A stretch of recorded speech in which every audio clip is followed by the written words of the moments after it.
So, naisip niyo ba kung ano yung cake natin? So, gender reveal cake na tayo and ang gender ay girl.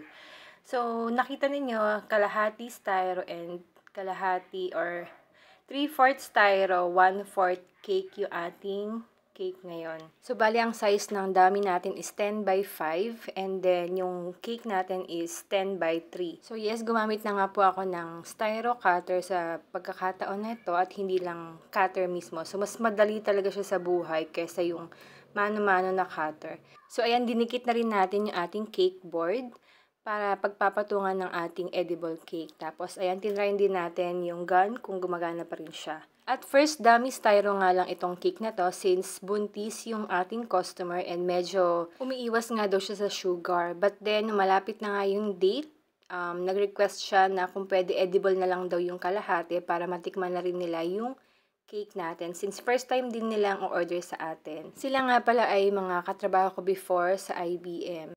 Nung napanood nga niya yung ginawa kong money shower cake, so nag-chat kagad sa akin si Cristel na magpapagawa nga siya ng ganito pero instead of money, ay gender reveal nga daw. So gumamit tayo ng cartolina na pink and then sinukat lang natin ng ka-size ng pera. So sa part na to, nagaganas na tayo ng ating edible cake since full fondant nga itong ating ginagawa.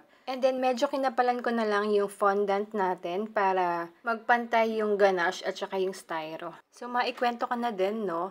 Medyo nag-fail itong ating cake for gender reveal kasi isang beses lang pinindot ni Daddy yung button tapos isang pink na papel lang yung lumabas.